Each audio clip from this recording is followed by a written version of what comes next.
Staff, you guys ready? We'll go ahead and convene. Macias.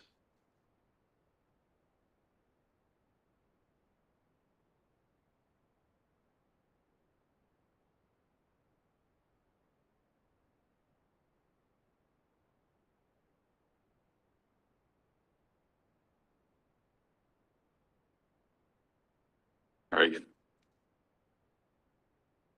I will now convene the workshop for the Brownsville City Commission.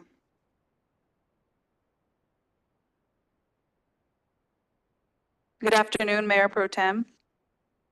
Pursuant to Chapter 551, Title 5 of the Texas Government Code, the Texas Open Meetings Act, notice is hereby given that the City Commission of the City of Brownsville, Texas, in accordance with Article 5, Section 12 of the Charter of said city, will convene a special work session on May 28, 2024 at 4 p.m. in the City Commission chambers located on the second floor of the Brownsville City Hall, Old Federal Building, located at 1001 East Elizabeth Street, Brownsville, Cameron County, Texas, 78520.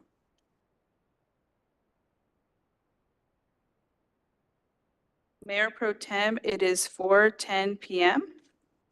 Would you like to call the meeting to order? The meeting has been called to order for 10 p.m. Thank you. And for roll call purposes, we do have Commissioner Martinez, we have our Mayor Pro Tem, De Los Santos, we have Commissioner Gowan. Next item, we do have a Pledge of Allegiance. Everyone, please rise.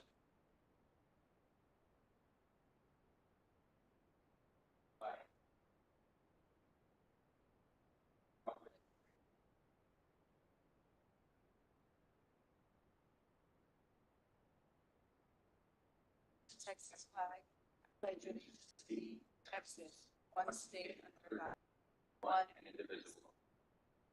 Thank you. Thank you. The next item, work session. Work session on draft fiscal year FY 2025-2030 Capital Improvement Program, CIP. City Manager's Office and the Financial Services Department. We're very excited to bring you our work session on our fiscal year 2025-2030. A lot is to be planned for in the next coming 5 years. We've experienced a lot of economic growth in the city, and of course, with that comes pain points with roads and other things. But also opportunities. And so as I'm going to take you back to your commission pillars, when we met in the fall of last year, the mayor and the commission, you all in your strategic visioning plan discussed the importance of many of your 6 pillars. We added the word vibrancy to quality of life, and really, what does that entail? It's very comprehensive, and we wanted to make sure that that was encapsulated in your strategic visioning plan. Next slide. Okay, so, if you recall, this is one of your slides in your strategic visioning plan that we discussed and we refined during that. There's a lot of bullet points here from a new comp plan, which would be part of the budgetary process, a new parks master plan, which we are actually going to start with the BCIC funding that we've received. We also talked about new parking garage, the downtown master plan, a recreational facility, a possible bond election for City Hall, EOC, PD, Fire Administration. Today we inaugurated the Joint Tactical Facility. So some things are already on track. We also talked about new trails, such as the trail to the B&M Bridge, active transportation plans, our need for intelligent transportation systems, and what does that all entail? So in some of what we did is, and Alan can take you through the process that we did to get where we are today. So really it spans from airport needs to transit needs to road needs and everything in between, parks and rec. So we believe through a lot of hard work of our directors and staff and a lot of master plans that we leaned on, right? And CIP projects that we weren't able to fund in the past, what we believe that it's very comprehensive, but this is really a conversation. This is the first workshop, but I would say that we'll have more. And so I think it's really important just to get your feedback and make sure that we're going in the right direction with regard to what we heard in fall of last year and how we want to go forward. So I thank you for that, and I'll go ahead and turn it over to our wonderful CFO, Deputy City Manager Alan Gard. Thank you, City Manager. Alan Gard, your Deputy City Manager and Chief Financial Officer. So we want to talk a little bit about what is the CIP. It's the city's capital improvement program. We have put a 5-6-year plan together that details our long-range capital improvement needs. We have included public facilities, infrastructure, land acquisition, all the things that we need to do to implement this plan over a multi-year period. And you will see through this plan that we are hitting highlights that are in your pillars and in the big projects you all talked about in your strategic planning session. We will revise this annually. So in terms of approving things budgetarily, really the only thing that counts is 25. Everything else is a plan after that. And as things go along, as economics change, as your plan, as the commission's plans change, we can adapt that plan and be flexible and agile to meet the needs of the community. We are looking at minimizing the impact of these projects on our local property tax rate.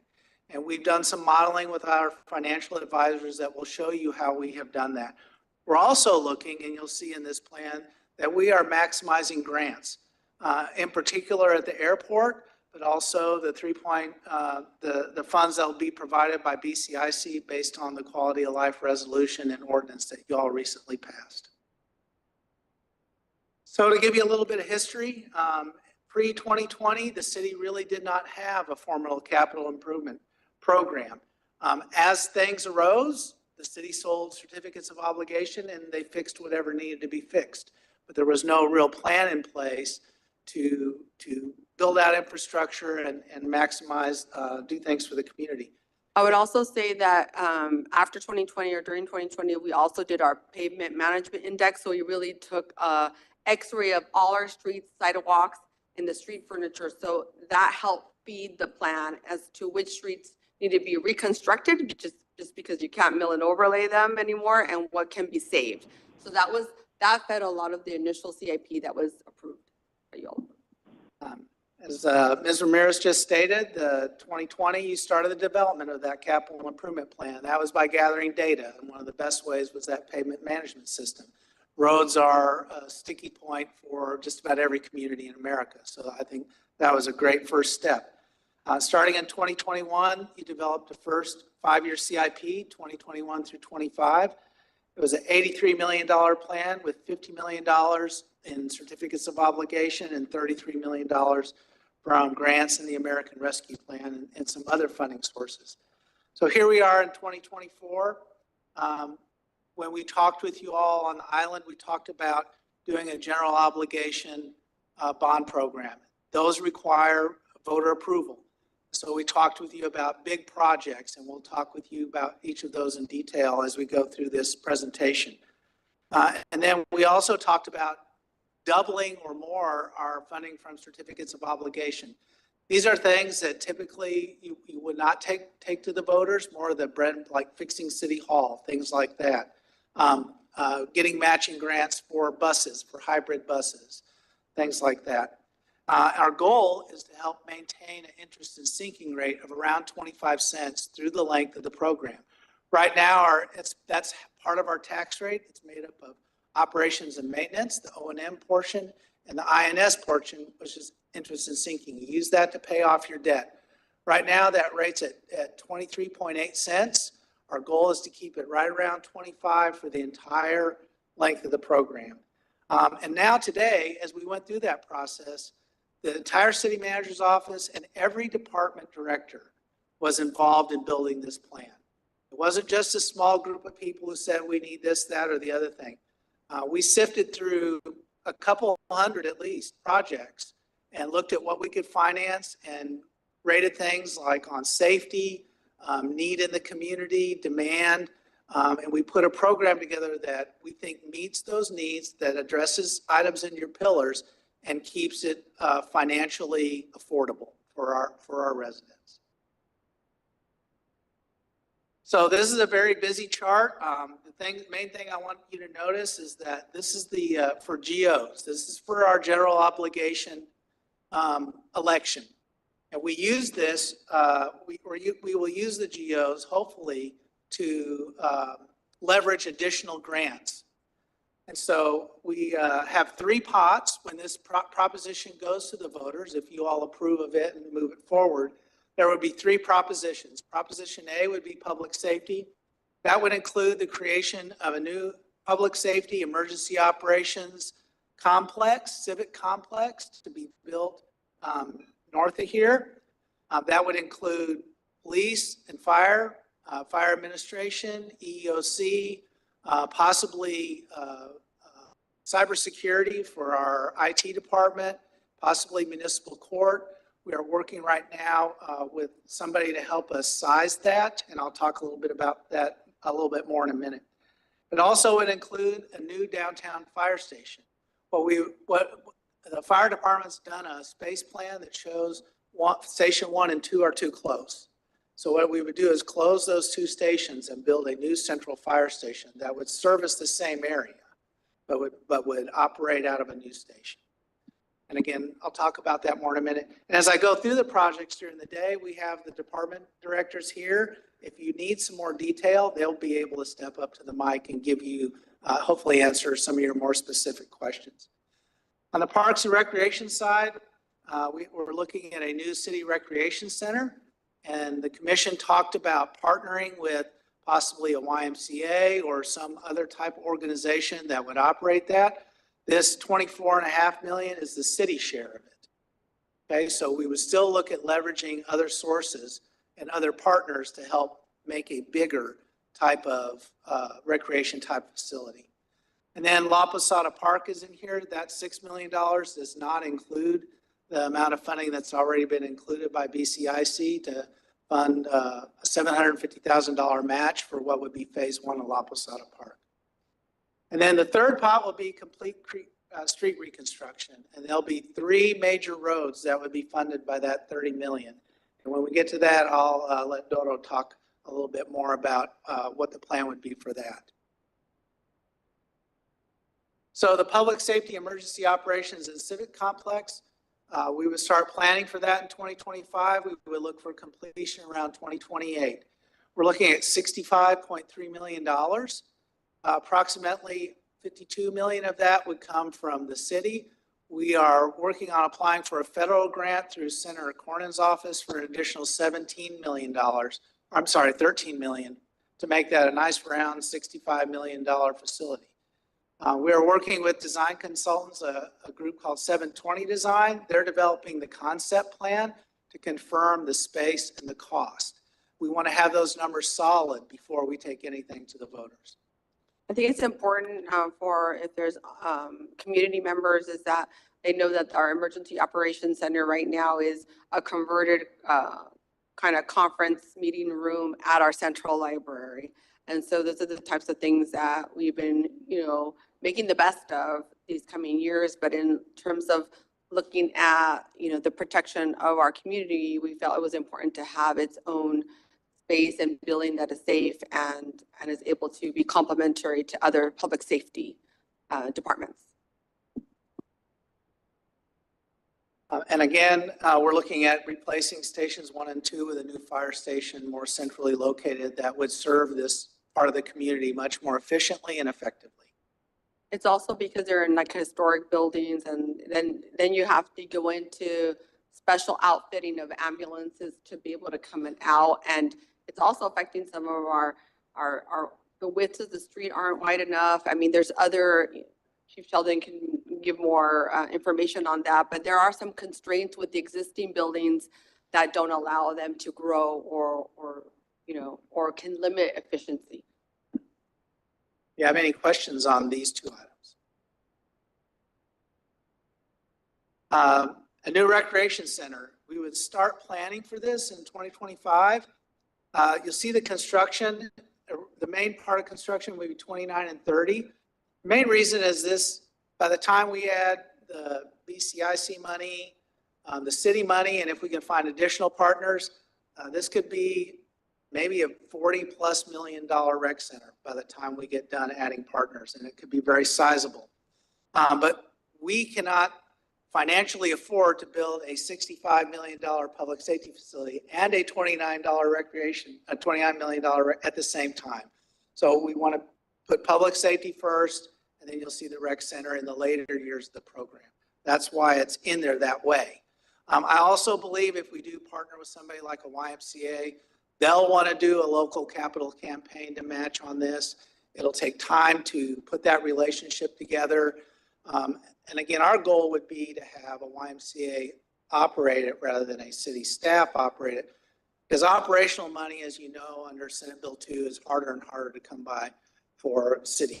So that's the kind of arrangement we would try to get. And we think by partnering up, we can actually end up with a bigger, better recreational facility that can provide more programming and more services to the community. And what you'll see is in the time frame on the top, it says 2025 and then it says comma 2029 to 2030. We're not going to wait until 2029 to start. We believe that we can start having those conversations. In fact, we've already started having those conversations. And so there is allocation of money as early as 2025 in case we need to be, we need to show commitment in some way of doing this. Is this number, Alan, with the intent of building a new facility? Brand new, yes. Okay. Any other questions? La Posada Park, I'm sure you're all very familiar with this program. We do have a nice start on this with the BCIC commitment of $750. We will be getting our application to Texas Parks and Wildlife for $750,000 to do phase 1 of that. We are using park development fees right now to do the phase 1 environmentals, so that when we go to Texas Parks and Wildlife, we can show them that we're already very committed to this project. It would have a mix of a couple of active things like a basketball court, but it would also have a lot of trails, a pavilion, some picnic tables. So I think it would be a very nice combination, active but passive park that would honor the history of that location, as well as do some very practical things like have some walking trails around it that we could connect to our major trail system. Where are we with restoring the water into that Resaca? We haven't heard about that. We are very far off from restoring that water. I know that it's been brought there a couple of times by PUB, but with the way the weather is, it's kind of dries up fairly quickly. So that project's being led by PUB, and it's part of an acquisition of some land that's still pending as part of the Resaca restoration. I would estimate at least another 12 to 18 months before we get near that. But this money would not go No, towards that. this is for the park itself.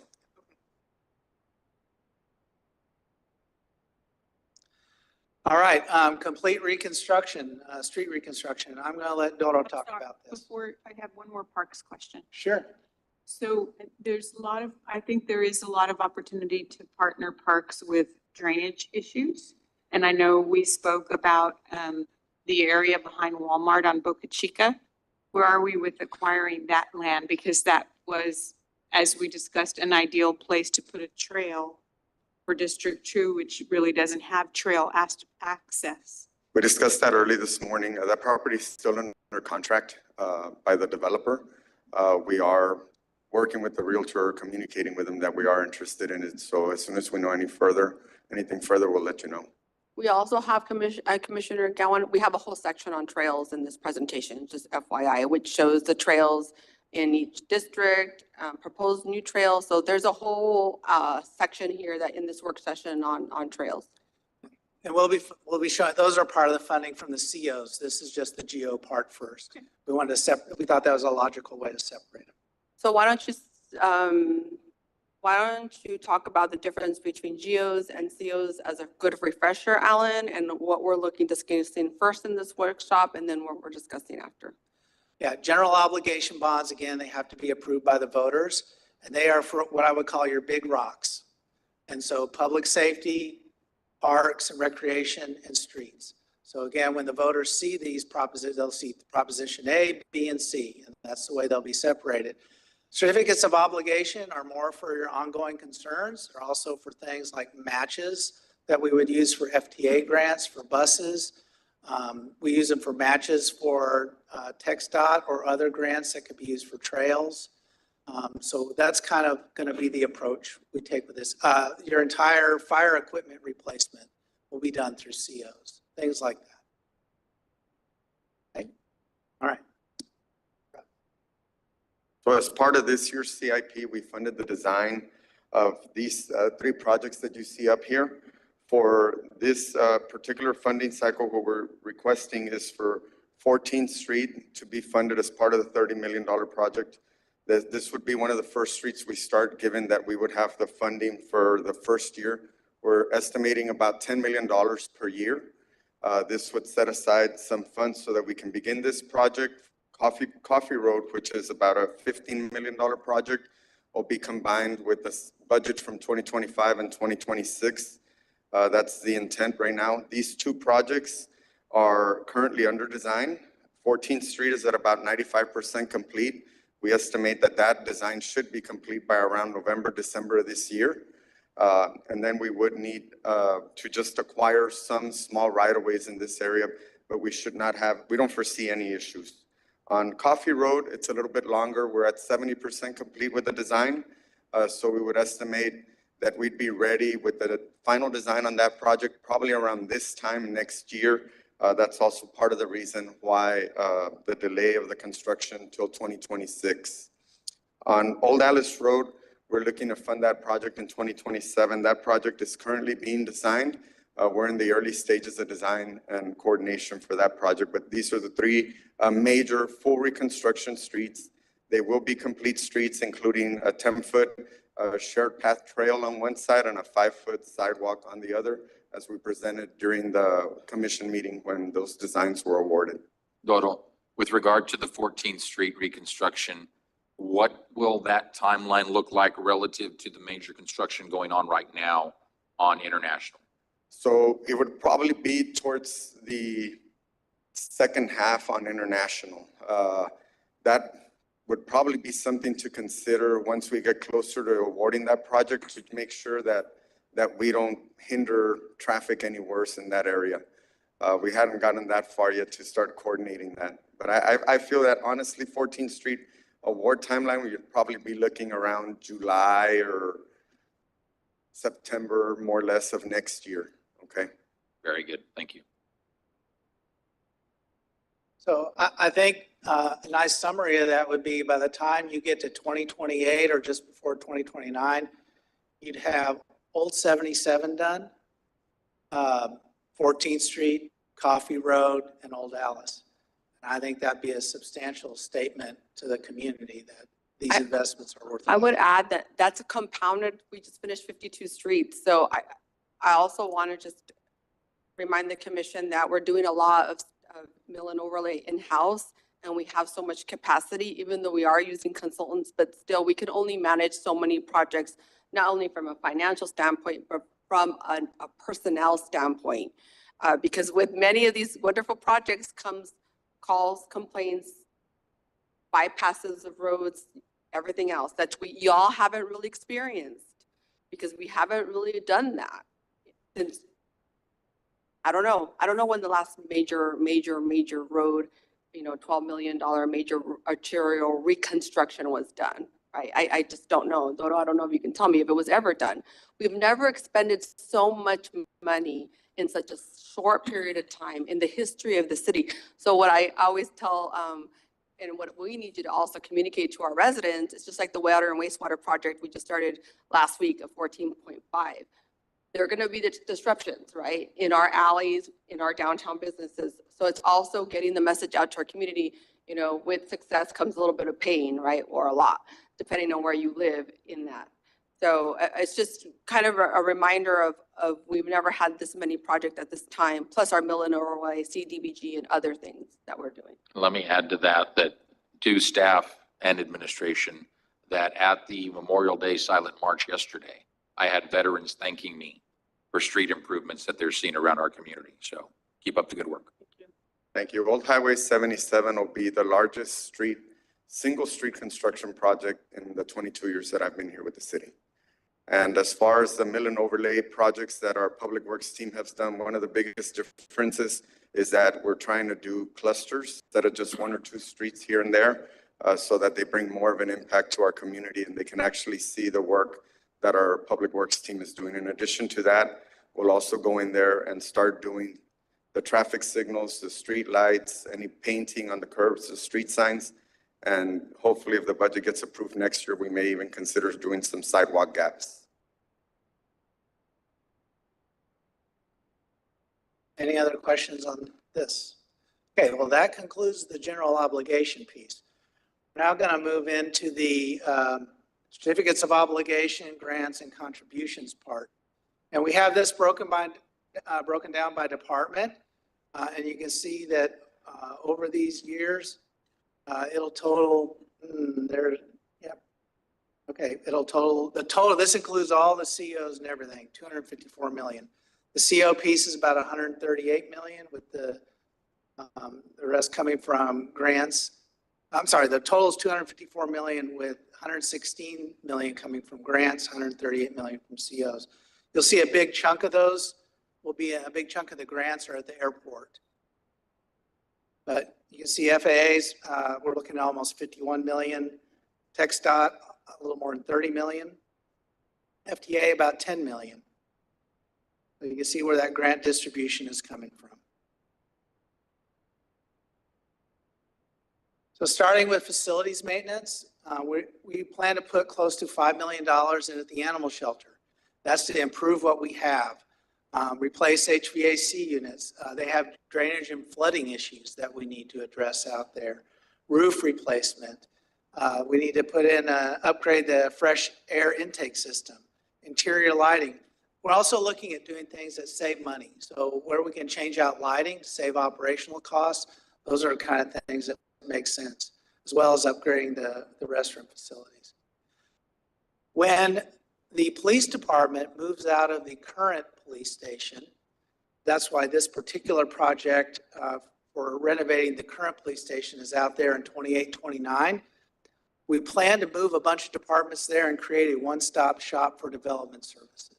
So we're talking about moving engineering out there, planning, code compliance, anything that has to do some public health, grants, so the support department, so that any developer can go to one building and talk to everybody they need to talk to at that one building. And municipal court may also be housed there if we can't fit it into the public safety complex. So we're also conducting a space study on that facility as well right now to determine exactly how many folks we can fit in there. So I think part of this, just to, we're not only thinking of, okay, what's new construction? What if there's new construction, what do we do with the building that becomes available, right? And how do we then possibly even, if two buildings become available, we're only using one, that becomes an asset that we can possibly sell for other projects. So the analysis we're doing doesn't, while it includes it, there's still a whole monetary return on investment figure that's going to come with all that, y'all. So, and then the commission can make decisions on what to do with that. Do we sell it? Do we not? What do we do with that property? But I think what I've heard is having the engineering department on, is it Washington? And it's a hodgepodge of, if you go, there's even an altar in there somewhere.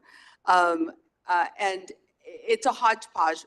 So when we talk about how do we improve the development process, there's a great efficiency gain when planning, building and engineering and health all are housed in the same department. And I know it because I saw it in a smaller scale in Hutto. Building and planning was all on the ground floor, inspectors, and then the engineering department was all, and public works was on the second floor. So there was this great synergy between staff on plats or what have you, on permits, and parks was also there and trails. So it really helped with the design element of everybody talking to each other and just being in the same building. There's something to say. Right now, there's a lot of lost efficiency driving from one. I mean, yes, Teams is good, but sometimes you need to have those conversations face to face. That's where ideation comes. So If we truly want to become, very developer friendly, this is part of the equation that can occur in the city if everything gets aligned.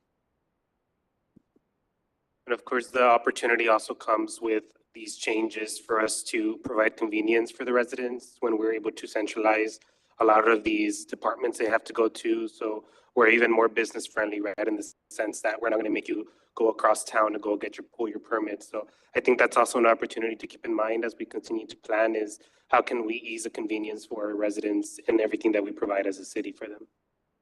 Absolutely. Another thing that we feel we need to address fairly quickly is this current building. It needs a new roof, it needs HVAC upgrades, general maintenance, replacement of windows, and there are other opportunities here in this building.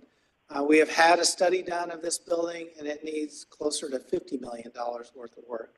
So we feel like 10 million to keep us moving along is reasonable and again, affordable.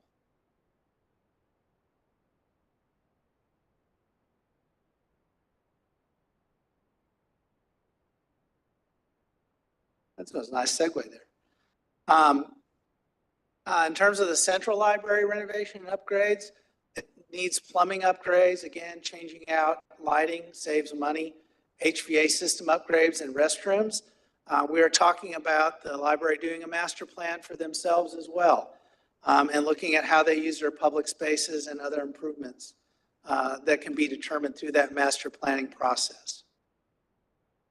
B Metro, the terminal needs some renovations and improvements. I think there's some roof repair on this next agenda, actually, that you all will be approving and voting on. But we are looking at repairing and replacing much of the roof there. There are interior repairs that have been caused by water damage because of roof issues. Again, updating interior lighting needs to add automation to the HVAC system.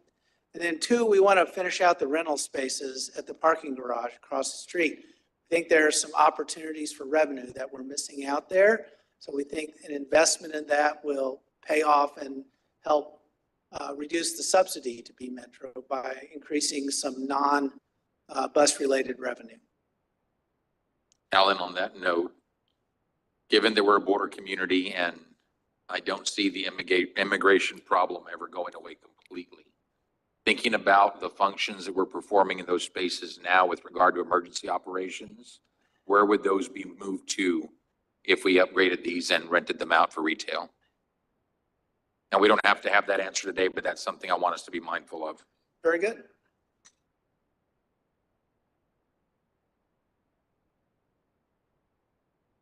In rent to lease those spaces they have never been finished out. I mean, when it was first developed, they probably ran out of money and couldn't finish them out. And it's usually restaurants don't want to put in that much money, capital to go in, but we'll come back with some sort of planning with Odie Leal, see what she recommends in our other Yeah, I think departments. proximity to the bridge will be an important consideration Sure. for us. Sure, but the city, owns buildings downtown, so maybe we can be looking at what that long-term solution is versus this, and I don't know if I don't think it's the best solution, but let's come up with options. We're also replacing 4 generators that we've been using from PUB. They sent us a letter earlier this year requesting to get those generators returned to them. 2 would be at the Impala Pump Station, 1 at City Plaza, and 1 at the traffic building.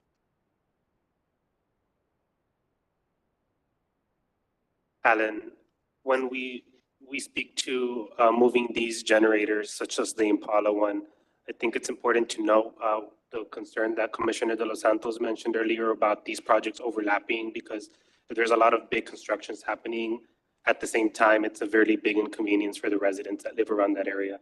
Just to keep in mind the timeline of these events to make sure that they don't overlap. Yeah, I don't think we would change out a generator until we have the new one. Correct. The anticipation or the current generators are good right now through this hurricane season. Yeah. So this would be for next year. Very good. Thank you. Land acquisition along the East Loop. Purchase parcels and tracts are needed to extend and secure the right-of-way for the proposed East Loop project. This is our portion, the 4.5 million. The USGS hydrologic and water operations modeling is a project that would develop a hydrological monitoring network and modeling system that can be used by managers to better understand and respond to water resource issues such as water availability, flooding, and drainage systems. And then the USGS total stream gauging WQ monitoring. The objective of that project is to better understand the hydrologic processes and associated water quality in the Rio Grande and Brownsville area, the Resaca and canal systems by enhancing the stream flow monitoring program in the area. And we have an expert right here who can talk more about those way better than I can. Texas Water Development Board Category 4 match. The city has a 35% share for these projects in our culverts. And then Category 2 SCADAs. This is a FY26 project of $2.4 million. This would allow for the construction of SCADA systems or supervisory control and data acquisition. These are monitoring and control systems that are located throughout our city's Resaca and drainage system that help us monitor stormwater and help us control it and collect data. A second Texas Water Development Board Category 2 match would be for Impala. This is another 4.5 million. The city share on this one is 55%. And this project includes enlarging, reshaping, and adding concrete lining to existing ditches that flow from town Resaca and the North Main drain into the Impala pump station. These improvements will increase the flow into the pump station and result in improved flooding control for downtown and southmost areas of Brownsville. It will also significantly decrease the ditch maintenance associated with mowing and brush clearing. You put in concrete linings, all of a sudden nothing grows there. So that'll be very helpful to us from an operational standpoint. So you've heard a lot of these projects. A lot of what you've heard in the past has been the design. What you're going to start seeing now is going to be the construction. And we do have a map at the end of the presentation to show you the different locations for the SCADA project. That one has a total of a little bit over 20 different crossings or culverts that are going to be improved throughout the city of Brownsville. We moved it up. It's right there. Yeah, so that map, you can look at it in detail. It's a little bit hard to zoom in, but it pinpoints all the projects that we have that are drainage improvements with Texas Water Development Board funding.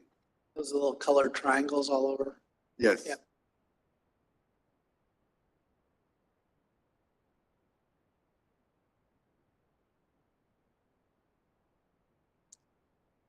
All right. As Doro mentioned earlier, in addition to fixing the roads, we have a substantial investment in traffic signal timing and traffic signal control cabinets to continue to improve synchronization all around town and help traffic get around in a more efficient and effective way. Yeah, as you know, we are one of the least synchronized cities in the RGV. So you're seeing this dollar figure because money wasn't put aside for that. We didn't realize how bad it was until the congestion management plan was carried out by the RGV and PO. So a lot of that is catch up, hopefully, with new signals that will come included, right? All inclusive. What we're doing is a lot of the upgrades to our existing that were not included. And you can see this will occur over 5 years. So it's not like we're going to do every street at once. These occur over time. So I have a question about traffic signals. After my husband was hit on his bicycle, I spoke about some cities that have special traffic signals at busy intersections to indicate to the car that the pedestrian bicycle has the right of way and they can't turn right on red. And I think I asked Joel or somebody to check on it. I would like to consider those specialized signals at very busy intersections like Boca Chica and the Battlefield Trail. Definitely, we'll consider that and keep that in mind during these upgrades. I even asked the TxDOT guy who said, well, I'll check it, but nobody ever called me back. I will follow up with staff to confirm. Thank you. Like the fire department here in engineering and public works, we will have some equipment replacement, dump trucks and a slope mower that will be replaced. We want to add a brush truck with a grapple hook. I've not lived here that long, but I can see one of our challenges is getting things picked up out there.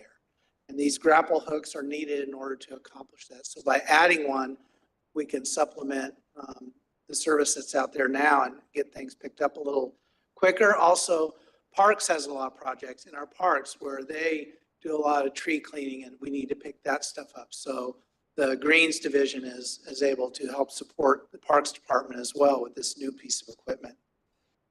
Paving equipment, we're looking at a new milling machine. This will assist in our in-house milling and overlay program and improve the efficiency for larger streets and projects. Another part of the street patching program is this Asphalt Pro Patch Thermo Truck. This is a replacement vehicle. The one we have is wearing out. And then as Dodo mentioned earlier, we want to program $1 million a year to fix alleys and fix where there are gaps in our sidewalk system to help neighborhoods be fully connected. I get calls still after all these years about alley repairs, so I'm glad that's in there. Is that thermo patch truck the same one that lays down the bicycle symbol? No, this is it keeps the asphalt hot, so we do our patching. This is strictly for our street patching. I mean, we use it on the trails as well, but it's not the one for the striping or signals. This is for asphalt. Years ago, we did buy that. We have it, yes. Do we still have it? Yes, to do thermal patches. Because it puts it down faster. Yeah, when we buy the stencils, we have that application, and then we also have the liquid application that's heated. Okay.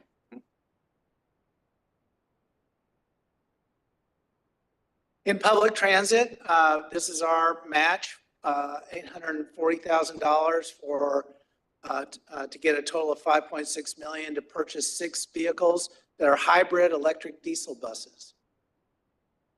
We have additional hybrid buses, vehicles, and charging stations for $7.1 million. And these will replace 4 of our current diesel buses with diesel electric hybrids. It'll replace 6 of the E-vans to replace our aging paratransit, regular unleaded gas buses, and we'll add 2 electric vehicle charging stations. Safe Streets for All Trail projects. This will install innovative safety measures to include bike lane delineators, lighting up crosswalks, new paint for bike lanes, and pedestrian bike signalization with the intent of increasing safety for cyclists and pedestrians. At the airport, we have a significant number of programs. First will be on top of that list is reconstruction of the runway. That's a $47 million project in total, which is a 90-10 FAA grant, 90% coming from FAA, 10% us. Seal the taxiway pavement surface and pavement joints. Airfield signage rehabilitation, and if I remember correctly, that's the signage inside the airport for helping planes get around. Is that correct? That's correct. Okay, that's not out there in the parking lot. This is on the airfield. We need to update our airport layout plan, which includes the airfield geometry. That is a significant project that will enable us then to leverage other grants once that new plan is updated. We need to update our airport security fencing. We will need to do land acquisition to extend the runway. And if we do that correctly, it would make us at least eligible for 90-10 reimbursement. We need to update our fire station at the airport. Aircraft Rescue and Firefighting, the ARF station. I just like saying that. And then we have some common use equipment and replacement generators there as well. The common use equipment will be needed. You see that at FY25 because I know our airport director is working very diligently on bringing additional airlines and additional routes from our current airlines to our new terminal. And we need that equipment in order for people to get on and off planes. Alan, on the land acquisition for runway extension, if we're looking at that for fiscal year 28, 29, do we think that's going to be enough? I'm just concerned about increases in property values between now and then. I think if we were buying today, we might be in the ballpark, but Yeah, I think what we've talked about doing is we see those properties just go up for sale, people moving, we need to buy those immediately. very good. And I think that's kind of the approach we want to take. That works. Thank you. But yes, you're probably right. They are going to get more expensive, especially when they see us start buying them. Mhm. We understand. Fire and EMS, this is all their replacement program except for the last one. The Cascade Air Systems, ladder truck replacement, 2.1 million. That'll start in 25. We'll want to fund it then. It probably won't be ready until 26. Yeah, they take a while to build. This is a great one. We have an ambulance replacement program that we're now able to fund. This means we'll always have operating ambulances to go out there and save people's lives. I think this is a really critical one. We want to add a foam truck with things going on at the port and the other industries that are coming in out there. We know a foam truck is very important. One is not enough. So we want to add one.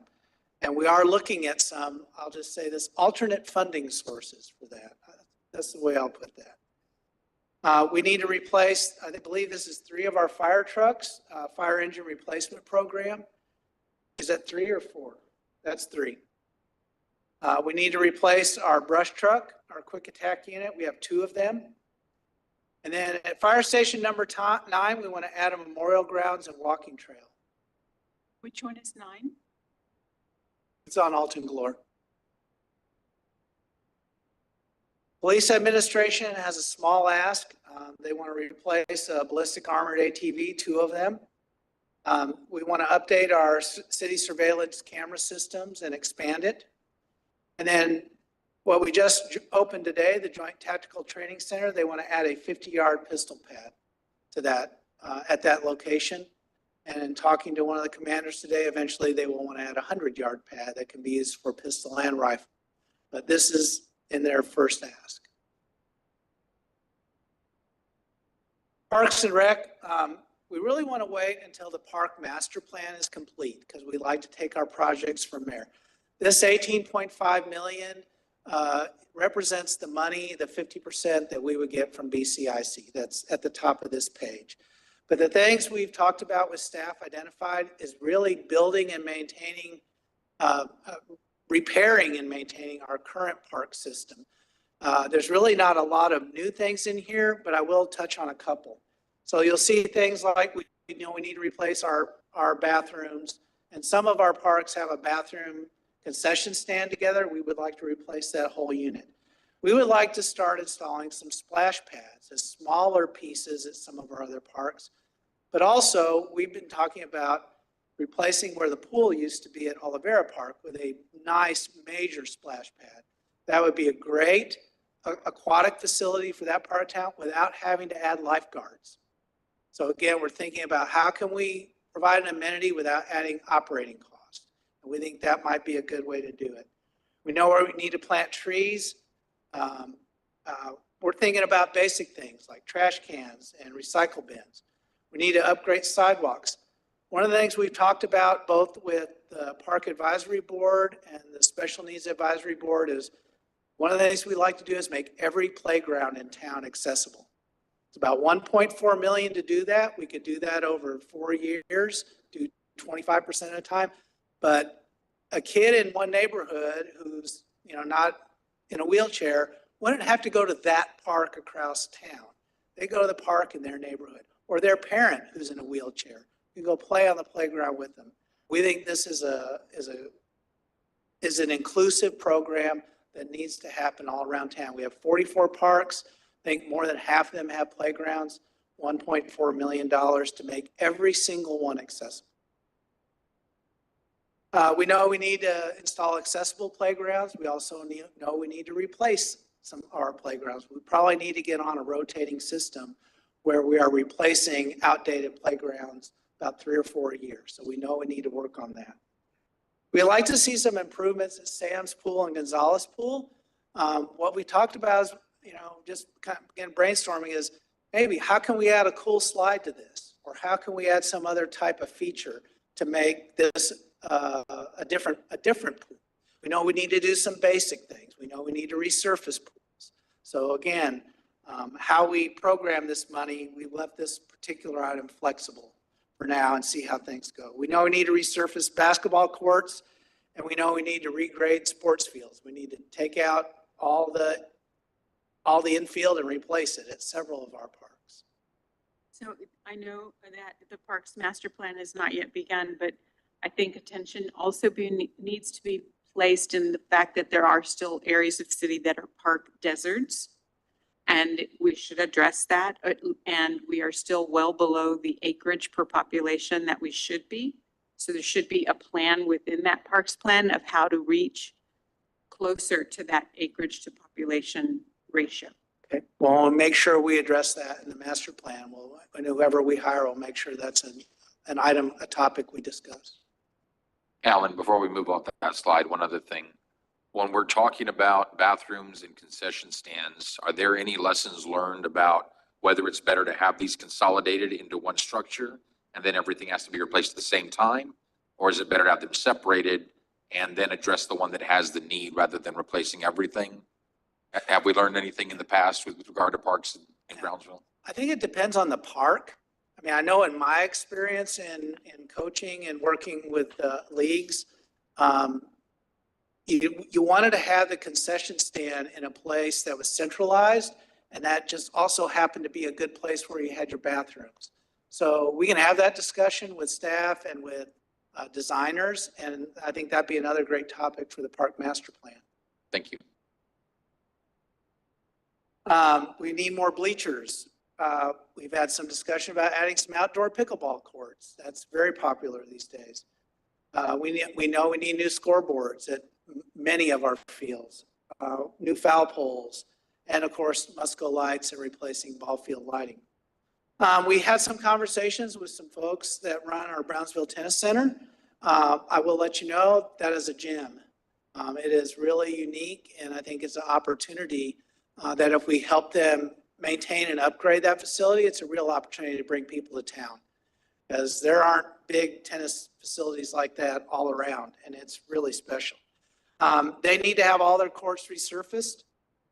They need to have their perimeter fencing replaced. They need to upgrade their lights on their systems. They'd like to add shade structures and bleachers for their spectators. We talked about putting some pickleball courts outside their fence area. There might be some space there, and they need some general facility repairs and upgrades.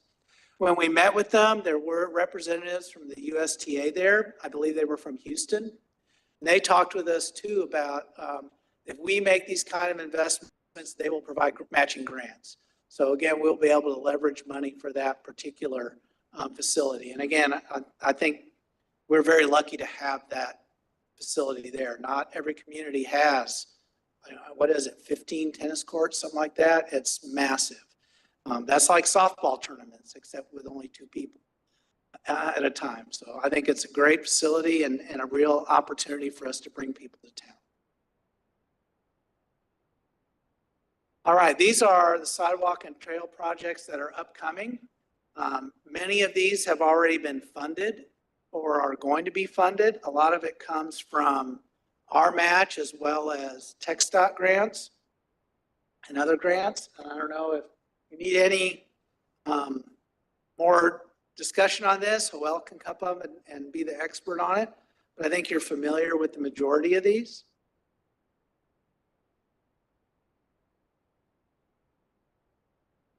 And we tried to put the districts that they're in.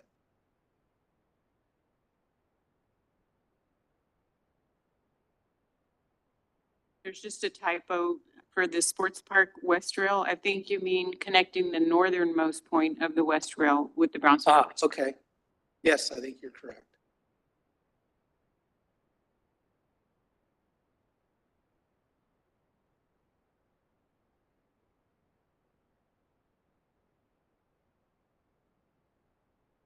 I know Commissioner Villarreal, we're having noise. I mean, we can't hear him, so I know he's calling in. We're just trying to work through that with him, okay? All right, Commissioner Villarreal, he's on the online. keep in mind when we're talking about the airport loop. While the airport itself as a facility is District 2, everything on that side of Boca Chica Boulevard is District 1. So I don't know how much of that trail would be actually District 2. Alan, can you hear me? Yes. Okay, sorry. I was trying to unmute No, it that's for a okay. while, but I couldn't figure it out. I just wanted, before you moved on, to talk about the concession stand, and Commissioner De Los Santos, I think, was asking kind of what lessons we have learned. And I can tell you from someone who has rented the sports park for years, that I would highly, Parks and Rec should consider, and we as a city should consider, the ability to have a concession stand that is turnkey, which means that our employees are the ones that are there to sell all of the stuff, like kind of the way it is at the sports park.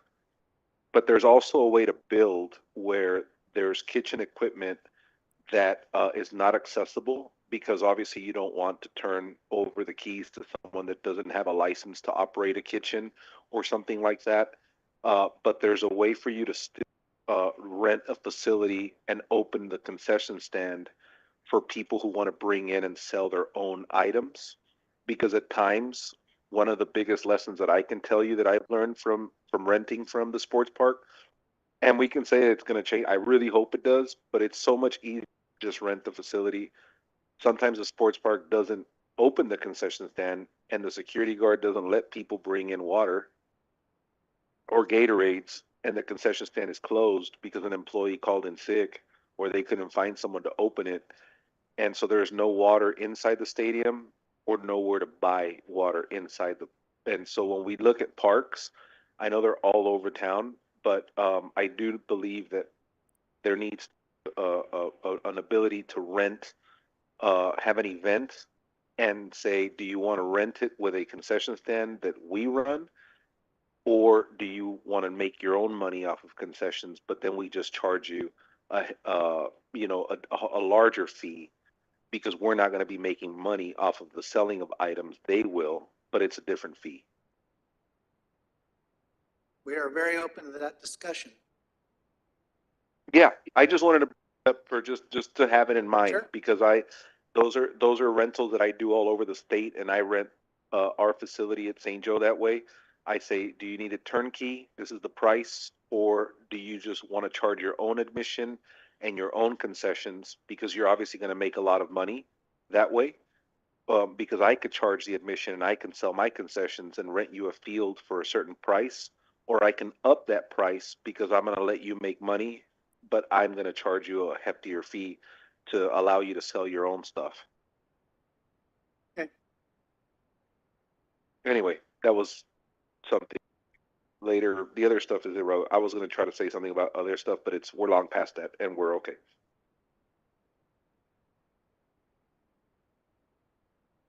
Controlling this now. This is not. There we go. Back to the sidewalk projects. Thank you. Any other questions about the trails? There's a map that goes with this. It's on the next thing. So I know it's kind of hard to find the beginning and ending of a trail, and we felt it was important to kind of at least look at it on a map.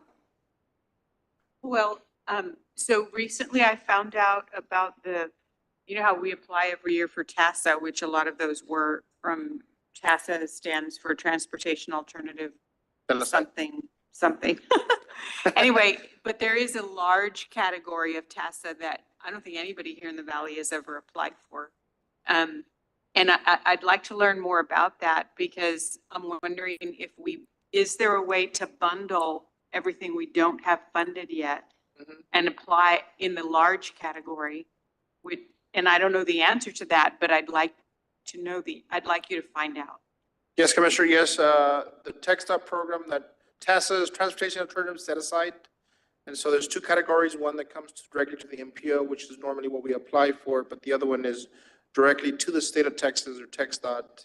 Projects over 5 million qualify. And so, yes, I think that's a great point to lump up some of these projects to meet that threshold. And get that bang for your buck on that grant. So we'll look at that. We can submit some I options. think that would be meaningful. I remember we did that when we needed help at the intersections like Boca Chica, the traffic cut that was made at the, what do you call it? The traffic, the median. So that the refuge or the haven and the state bike peds planner told Eva at the time, bundle all of them together and apply as one, and we got all of them funded. So I wonder if we might be able to do that for these. We'll look into it for Commissioner. And then Mayor Pro Tem, just to answer your question, and you look at the map, the airport loop, about 75% of it is in District 2.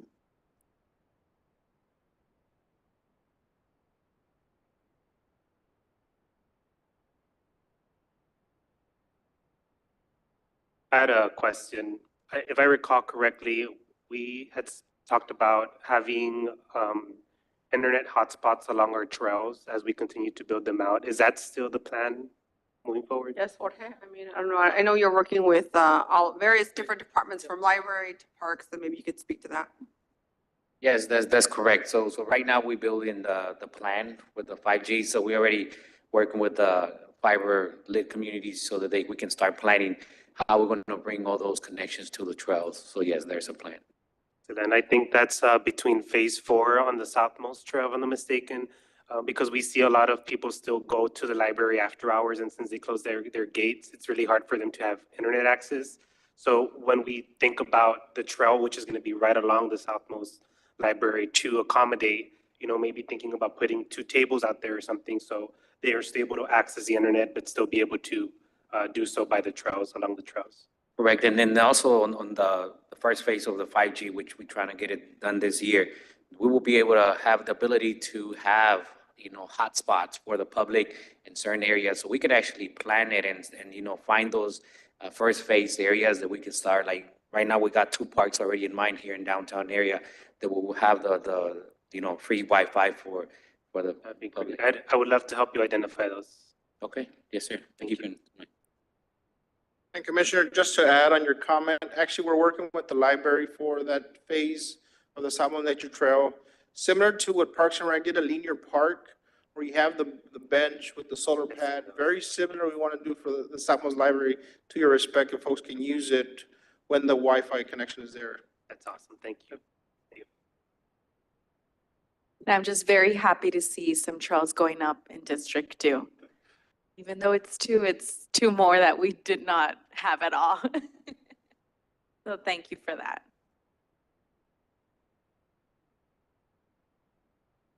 Moving on to planning and redevelopment, our downtown improvements. We are looking at updating our comprehensive plan next year. Downtown projects and trails. This includes some, will be determined by our new downtown master plan. So again, having our plans drive what our capital program looks like. The things that could be included would be safety pedestrian crossing signals, lighting, trash compactors, park improvements, streetscapes, benches, and historical restoration. And then the big downtown project will be the downtown parking garage. If we start planning on that next year, we would look at opening that probably around sometime in 2027.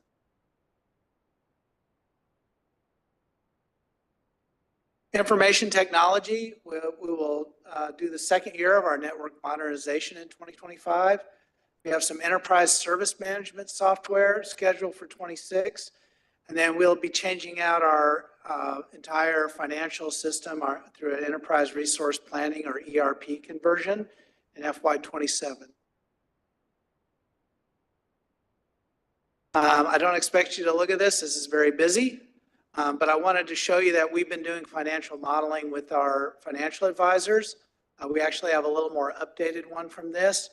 But this is the important thing that I want to talk to you about. So we've been working with Estrada Hinojosa, our financial advisors, and we have determined through this modeling that if we time our projects right and time our sales of our bonds and our COs, that we can finance this $233 million CIP over the next 6 years and maintain an interest in sinking fund property tax rate of about 25 cents. Right now, that rate is 23.8 cents. 2 years ago, it was 26 cents, so it kind of fluctuates up and down as you sell bonds and as you pay bonds off. Our goal would be over these years to keep it around 25. Now, with Senate Bill 2 being passed a few years back, you've noticed your overall tax rate has gone down in the last 4 years from about 70 cents down to about 60 cents. SB 2 is going to continue to have that kind of impact on your O&M property tax rate. That's the operation and maintenance rate. Your property tax is made up of your O&M and your INS. SB 2 is going to continue to put pressure on the O&M, even as we grow, even as our property values grow. So we believe that with this program, the way we have it set up and the way we have it funded, the overall tax rate is going to continue to decline. We're going to keep that INS rate right around 25 cents. We're going to try to keep it as flat. When we hit 2031, we're going to be back to you, or whoever is up here is going to be coming back to you with another bond program to do the next set of projects that will help Brownsville continue to look toward the future and be positioned for more growth and more industry and more great things for being a great place to work, live, and play. So that's our financial plan. We've done a lot of modeling on it. We've moved some things around. Like I said, we do a public safety facility 1 year, a recreation center down the road, because that's how we can afford to do it. But the goal is to keep the overall INS tax rate around 25 cents, but your overall tax rate, you'll see it decline. And that, even though it declines, we'll get more property tax revenue because of the way the formula works. We'll be able to sustain operations, but you'll be able to say that your property tax rate is going to be declining. It's going to continue to decline, even with these programs. This is the bond election calendar. We continue to put this information together with our financial advisor and our bond counsel. The bond counsel works on the actual proposition language. We have to call a bond election no later than August 26th, which we'll bring to you. You'll vote on that language, and then you'll call the election, which will occur in November.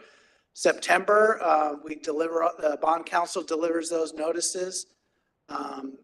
And then October is a very busy month in terms of voter registration, sample ballots, notice of election, all those things.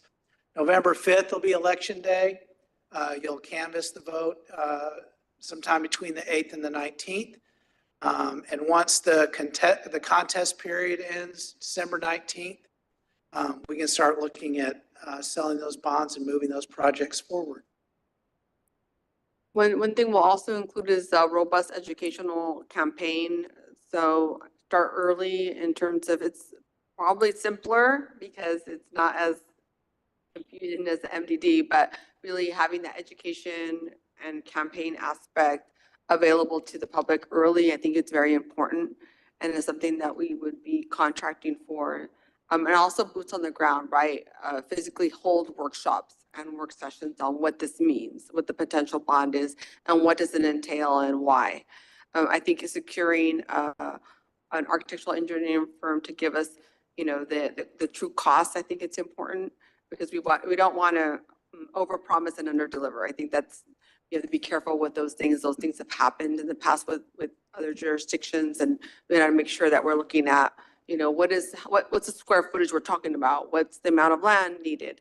Those things we're working on right now, and so we'll have a second CIP work session to maybe get in more of the granular. I'm not sure if I heard you. Did you say we're gonna go out again to do the marketing for the campaign? Yeah, well, we're gonna have more of an education, people that are a firm that's more accustomed to doing bonds.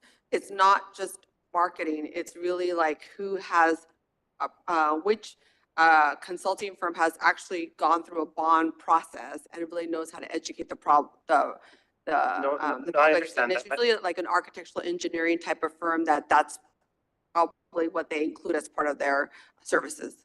My question stemmed from this last election that we did have an organization help us out with the marketing of it, but there was some inconsistencies I saw in the information, if that could just come to us before and we could approve all of that goes out beforehand, so we can all be on the same page. Absolutely. And I think it's simpler because it's more cut and dry, right? And You who know, doesn't want better complete streets streets and and roads. parks?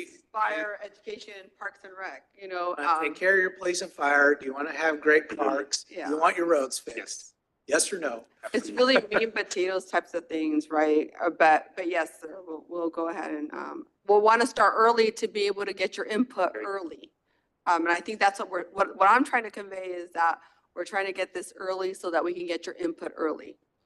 Thank you. Yeah, I think getting at it early is smart, but I think education alone is not the right approach. And there should not be a one size fits all approach to every community. So just bringing in a consultant who's been successful somewhere else doesn't mean you'll succeed in Brownsville. And while it's easy to say roads, safety, these are the things, do you want them or not? I think an easier way to do it, or an easier way to get the community's buy-in, is to make them feel like they're part of those decisions also. Not just yay or nay, but when we're talking about, okay, new facilities for police department, what would you like to see in that in the future?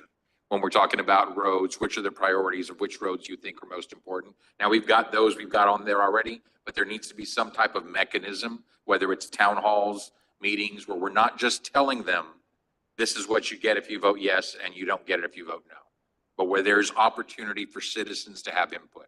I think that's what was missing in our last election.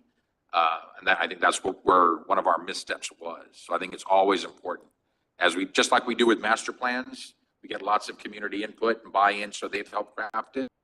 I think that's what we need to try and think about here, is have a way for citizens to have input. Yeah, I think that's, the bond process includes the kayak too. So the capital Yes. improvement advisory, that's their role, right?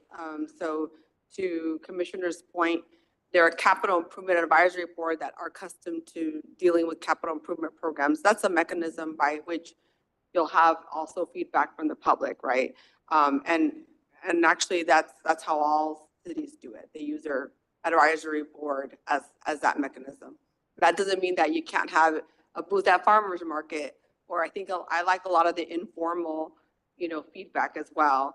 I think that also, like La Posada Park, a lot of the design was through charrettes on site, or the amenities as West Rail Trail, a lot of them were on site input from the public. So that helps feed the design. My question is for council. I wanted to know how involved can we as elected officials be in this process? What you can't do is tell them how to vote. What you can do is assist in the education. So stating facts, Stating facts is fine, but you can't say, you should vote this way, you should vote this way. You shouldn't encourage a vote to go one way or the other. It would be the same as what it was with the MDD. okay. I have a question on that. So what if a very visible citizen, well-respected or whatever, decided to get together a group of people to advocate for the bond? Are we allowed to meet with them and speak to them about the project? You can speak to them about the project and let them know what the facts are. Okay. But again, it's just not telling them one way or the other which way to vote. And Or we support. That's why I use the word education, because it kind of clears the legal traps, I would say, right? You're not advocating them to telling them how to vote, but you're educating like what this is. But- And the kayak should be able to do that as well. And I would add, though, that group of people, without any city involvement at all, they can raise money and they can put up signs that say they are for something. Which has happened in the city Yeah. before many years ago. But education can be engaging and education can be boring. And Absolutely. They're just like all of us when we were in school, there were classes we loved to go to because it was exciting and interesting, and others that was like, oh man, do I have to go back to that classroom again? So I think that is important as well. We also have Commissioner Villarreal who would like to add. Can you hear us, Commissioner Villarreal? Hello, can you hear me? Yes. Yes. Yes. Hello, hello? We can hear Okay, you. thank you. Hey, I just wanted to remake a point that I had made before about the MDD, that I just think we miss an opportunity. We have like close to between 20 and 30 city boards. And I just think that that is just a natural, just there are people that we've appointed, there are people that who are engaged, who are involved in whatever capacities and expertise we feel that they can sit on. And we didn't educate them on the MDD. We didn't give them just so that they are, it's a ripple effect, right? I think that there was a lot of misinformation about the MDD and not enough people who actually are even stakeholders knew exactly what we were trying to do and why. And so I think that for this, we really need to just sit with every board. They meet at least once a month, right? And I think that it would be important for us to just educate, like you say. We're not asking them to support, just educate and feel that we're bringing this to them and they're not just out there in the dark sitting on a city board, and people may be asking them, hey, what is it all about? I don't know. You know, and then they go off of what they read on the blogs or what they heard from their group chats. It's a great point. We I can, just- it's a great point, Commissioner. believe- So we can get on the, I mean, we already mentioned it today at the Airport Advisory Board meeting. So those are the things we will keep doing that. I'm happy Yeah, to make because- my time available to do that. And me too. By the way, count on me because, or I'm sure the commission will feel the same way, because you're talking about at least 200 engaged citizens that are leaders in the community, right? And they should hopefully at least know and be educated on what's on the ballot. So I believe the mayor is on my the point. line. Hey, good afternoon, everyone. Sorry for dialing a little bit late, but I agree with Tino, with Commissioner Villarreal. I really think that the challenge that we're going to have is people are going to think that this is a tax increase, just like with MDD, just like with the county arena. And that's going to be the challenge, right? Whenever you have something that is in reference to a tax item, which is essentially keeping our tax rate the same for INS. That's going to be the challenge, and it's all about education and outreach. Like Mayor Pro Tem said, we need to get out and engage the public and have them involved, and I think this will be very successful. But I do want to congratulate staff for putting together such a visionary document that will have a resounding impact on our community. So I really appreciate it. Thank you, guys.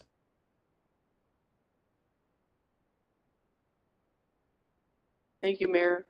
That is And all we're of my gonna, yeah, we're presentation. gonna follow up with, we've taken a lot of notes and gotten a great feedback. But, this is the first meeting. We're gonna come back. We'll also have to convene the kayak and let them know. But we really wanted to get feedback in some direction. Are we completely off, Are we rowing in the same direction? And a lot of these projects came from the strategic visioning plan and past CIP, so. Well, I'm happy to see all of the projects that are on here. I know that our directors in the city, they work with limited resources and they work with what they have. And I'm hoping that we'll garner enough support to push these projects forward, to be able to help them continue providing a resource, continue seeing the growth within their own department. And it's been a long time since we've seen something like this. It's almost too good to be true. And so I'm happy to see all these projects. I hope we garner the support that is needed. And just a reminder that when our directors and our departments within the city are successful, so is our community. And it's only gonna work if we work together and if we hit it hard to go talk to individuals about this and explain to them the benefit of it and how we are going to fund this. Because yes, as Mayor did state, that is going to be the biggest concern. People are going to believe that it is an increase on them. So if we can get in front of it, have those personal conversations, because I know that while I talk to many individuals, they do say that all of these things are needed. So I'm excited to go back to them, just educate them, letting them know, and them being a part of the process whenever you do hold those info sessions. So thank you so much. I appreciate the staff. Thank you to our directors who work diligently and extremely hard for our community. Some of you guys have been here for so many years, and it's exciting, and I hope that you get to see all that we're trying to do within the city. We're here to support you. Like I said, when we support you, you are more successful, and then you go on to provide a greater resource for our community. So it's all a group effort in a sense. And just to briefly echo Commissioner Macias, I think one of the things that I really want to highlight this fiscal year specifically is that we're starting to think differently in the sense of doing things in-house internally and being fiscally responsible in the sense that we're able to, one, have a faster turnover, but also do it by us, it costing a lesser amount to the taxpayers. And that, I think, is a huge win for the community. So I commend you guys for the lawn mowing slope. I mean, I get calls all the time from people, it's dirty, we need to do that. And now that we don't have to go out and contract and pay this big amount, we can do this in-house. And that is a big win for the community. So I commend you all for that. And thank you for thinking that way, and that we're going to continue to move forward together. Thank you. As they already said, I can't say it any better, but I will say that I was here when there was no CIP. And it is joyful and amazing and wonderful to now have management and directors that understand and embrace the importance of the CIP. So it's a blessing to be a part of it. And I thank you for your work. And with that, I will entertain a motion to adjourn. So moved. There's a motion, and a second. Any other discussion? All those in favor say aye. Aye. All those opposed? Motion carries. Meeting adjourned at 5:30 PM. Thank you.